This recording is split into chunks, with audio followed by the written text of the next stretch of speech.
নমস্কার, আপনারা দেখছেন খবরের বিবর্তন। আজ রানাঘাটের তাহেরপুরে ভারতের মাননীয় প্রধানমন্ত্রী জনসভায় যোগ দেওয়ার কথা ছিল, কিন্তু প্রতিকূল আবহাওয়ার কারণে সেই কর্মসূচিতে পরিবর্তন আনতে হয়। প্রবল কুয়াশার কারণে তাহেরপুর এলাকায় দৃশ্যমানতা এতটাই কমে যায় যে প্রধানমন্ত্রীর হেলিকপ্টার সেখানে নিরাপদে অবতরণ করতে পারেনি। চারিপাশে কেবল ঘন কুয়াশা, কিছুই স্পষ্ট দেখা যাচ্ছিল না। এই পরিস্থিতিতে নিরাপত্তার বিষয়টি মাথায় রেখে মাননীয় প্রধানমন্ত্রী তাহেরপুরে নামার সিদ্ধান্ত বাতিল করেন এবং ফিরে আসতে হয় কলকাতার বিমানবন্দরে। সেখান থেকে তিনি নির্ধারিত সময়ে ভার্চুয়াল মাধ্যমে জনসভায় অংশগ্রহণ করেন। আধুনিক প্রযুক্তির মাধ্যমে তিনি সরাসরি জনগণের উদ্দেশ্যে বক্তব্য রাখেন এবং তার বার্তা পৌঁছে দেন। দেখুন এবং শুনুন সেই ভার্চুয়াল জনসভার দৃশ্য। नमस्ते जी, জয় নিতাই। বড়রা আমার প্রণাম নেবেন। আমার সকল बंगाली भाइयों बनेदोके আমার आंतरिक शुभेच्छा। साथियों, सर्वप्रथम मैं आपसे क्षमा प्रार्थी हूं कि मौसम खराब होने की वजह से मैं वहां आपके बीच उपस्थित नहीं हो सका। कोहरे की वजह से वहां हेलीकॉप्टर उतरने की स्थिति नहीं थी, इसलिए मैं आपको टेलीफोन के माध्यम से संबोधित कर रहा हूं। मुझे ये भी जानकारी मिली है कि रैली स्थल पर पहुंचते समय खराब मौसम की वजह से भाजपा परिवार के कुछ कार्यकर्ता रेल हादसे का शिकार हो गए हैं। जिन बीजेपी कार्यकर्ताओं की दुखद मृत्यु हुई है, उनके परिवारों के प्रति मेरी संवेदनाएं हैं। जो लोग इस हादसे में घायल हुए हैं, मैं उनके जल्द स्वस्थ होने की कामना करता हूं। दुख की इस घड़ी में हम सभी पीड़ित परिवारों के साथ हैं। साथियों, हमारी सरकार का निरंतर प्रयास है कि पश्चिम बंगाल के उन हिस्सों को भी आधुनिक कनेक्टिविटी मिले जो लंबे समय तक वंचित रहे हैं। बराजगुली से कृष्णानगर तक 4 लेन बनने से नॉर्थ 24 परगना, नदिया, कृष्णानगर और अन्य क्षेत्रों के लोगों को बहुत लाभ होगा। साथियों, समाज कल्याण के इस भाव को हमारे मतुआ समाज ने भी हमेशा आगे बढ़ाया है। श्री हरिचांद ठाकुर ने हमें कर्म का मर्म दिखाया। श्री गुरुचांद ठाकुर ने कलम थमाई और बोरोमा ने अपना मातृत्व बरसाया। इन सभी महान संतानों को भी मैं नमन करता हूं। साथियों, बंगाल ने, बांग्ला भाषा ने भारत के इतिहास, भारत की संस्कृति को निरंतर समृद्ध किया है। वंदे मातरम ऐसा ही एक श्रेष्ठ योगदान है। वंदे मातरम के 150 वर्ष पूरे होने का उत्सव पूरा देश मना रहा है। हाल में ही भारत की संसद ने वंदे मातरम का गौरवगान किया। पश्चिम बंगाल की ये धरती वंदे मातरम के अमर गान की भूमि है। इस धरती ने बंकिम बाबू जैसा महान ऋषि देश को दिया। ऋषि बंकिम बाबू ने गुलाम भारत में वंदे मातरम के जरिए नई चेतना पैदा की। साथियों, वंदे मातरम 19वीं सदी में गुलामी से मुक्ति का मंत्र बना। 21वीं सदी में वंदे मातरम को हमें राष्ट्र निर्माण का मंत्र बनाना है। अब वंदे मातरम को हमें विकसित भारत की प्रेरणा बनाना है। इस गीत से हमें विकसित पश्चिम बंगाल की चेतना जगानी है। साथियों, वंदे मातरम की पावन भावना ही पश्चिम बंगाल के लिए बीजेपी का रोडमैप है।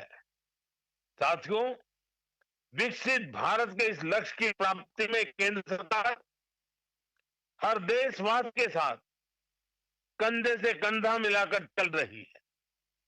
भाजपा सरकार ऐसी नीतियां बना रही है, ऐसे निर्णय ले रही है जिससे हर देशवासी का सामर्थ्य बढ़े, आप सब भाई बहनों का सामर्थ्य बढ़े।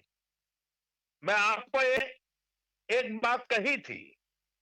मैंने कहा था, गंगा जी बिहार से बहते हुए ही बंगाल तक पहुंचती है। तो बिहार ने बंगाल में भाजपा की विजय का रास्ता भी बना दिया है। अब पश्चिम बंगाल में जो महाजंगल राज चल रहा है, उससे हमें मुक्ति पानी है। और इसलिए पश्चिम बंगाल कह रहा है, पश्चिम बंगाल का बच्चा बच्चा कह रहा है, पश्चिम बंगाल का हर गांव, हर शहर, हर गली, हर मोहल्ला कह रहा है, बाजते चाई बीजेपी ताई, बाजते चाई बीजेपी ताई। साथियों, मोदी आपके लिए बहुत कुछ करना चाहता है।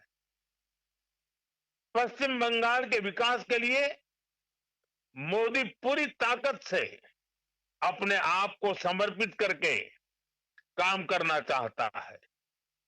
पश्चिम बंगाल के विकास के लिए मैं पश्चिम बंगाल की प्रबुद्ध जनता से हाथ जोड़कर आग्रह कर रहा हूं, अब बीजेपी को मौका देकर देखिए। एक बार यहां बीजेपी की डबल इंजन सरकार बनाकर देखिए। देखिए हम कितनी तेजी से बंगाल का विकास करते हैं। साथियों, बीजेपी के ईमानदार प्रयास के बीच आपको टीएमसी की साजिशों से भी, उनके कारनामों से भी सावधान रहना होगा। टीएमसी घुसपैठियों को बचाने के लिए पूरा जोर लगा रही है। बीजेपी जब घुसपैठियों का सवाल उठाती है तो टीएमसी के नेता हमें गालियां देते हैं। मैंने अभी सोशल मीडिया में देखा, कुछ जगह पर कुछ लोगों ने बोर्ड लगाया है, गो बैक मोदी। अच्छा होता बंगाल की हर गली में, हर खंबे पर यह लिखा जाता कि गो बैक घुसपैठिए, गो बैक घुसपैठिए। लेकिन दुर्भाग्य देखिए, गो बैक मोदी के लिए बंगाल की जनता के विरोधी नारे लगा रहे हैं, लेकिन गो बैक घुसपैठियों के लिए वे चुप हो जाते हैं। जिन घुसपैठियों ने बंगाल पर कब्जा करने की ठान रखी है, वो टीएमसी को सबसे ज्यादा प्यारे लगते हैं। यही टीएमसी का असली चेहरा है। टीएमसी घुसपैठियों को बचाने के लिए ही बंगाल में एसआईआर का भी विरोध कर रही है। साथियों, हमारे बगल में त्रिपुरा देखिए, कम्युनिस्टों ने, लाल झंडे वालों ने, लेफ्टिस्टों ने 30 साल तक त्रिपुरा को बर्बाद कर दिया था।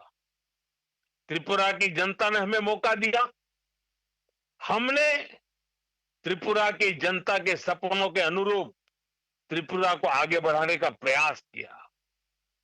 बंगाल में भी लाल झंडे वालों से मुक्ति मिली, आशा थी कि लेफ्ट वालों के जाने के बाद कुछ अच्छा होगा, लेकिन दुर्भाग्य से टीएमसी ने लेफ्ट वालों की जितनी बुराइयां थी उन सारी बुराइयों को और उन सारे लोगों को भी अपने में समा लिया और इसलिए अनेक गुना बुराइयां बढ़ गई और उसी का परिणाम है कि त्रिपुरा तेज गति से बढ़ रहा है और बंगाल टीएमसी के कारण तेज गति से तबाह हो रहा है। साथियों, बंगाल को बीजेपी की एक ऐसी सरकार चाहिए जो डबल इंजन की गति से बंगाल के गौरव को फिर से लौटाने के लिए काम करे। मैं आपसे बीजेपी के विजन के बारे में विस्तार से बातें करूंगा। जब वहां खुद आऊंगा, जब आपके दर्शन करूंगा, आपके उत्साह और उमंग को नमन करूंगा। लेकिन आज मौसम ने कुछ कठिनाइयां पैदा की हैं और मैं उन नेताओं में से नहीं हूं कि मौसम की मुसीबत को भी मैं राजनीति के रंग से रंग दूं। पहले बहुत बार हुआ है, मैं जानता हूं कभी कभी मौसम परेशानी करता है, लेकिन मैं जल्द ही आपके बीच आऊंगा, बार बार आऊंगा, आपके उमंग और उत्साह को नमन करूंगा। मैं आपके लिए, आपके सपनों को पूरा करने के लिए, बंगाल के उज्जवल भविष्य के लिए पूरी शक्ति के साथ कंधे से कंधा मिलाकर के आपके साथ काम करूंगा। आप सभी को मेरा बहुत बहुत धन्यवाद। मेरे साथ पूरी ताकत से बोलिए, वंदे मातरम, वंदे मातरम, वंदे मातरम। बहुत बहुत धन्यवाद। আপনারা শুনলেন মাননীয় প্রধানমন্ত্রীর গুরুত্বপূর্ণ বক্তব্য। আজকের মতো এখানেই শেষ করছি। ভালো থাকবেন, সুস্থ থাকবেন। নমস্কার।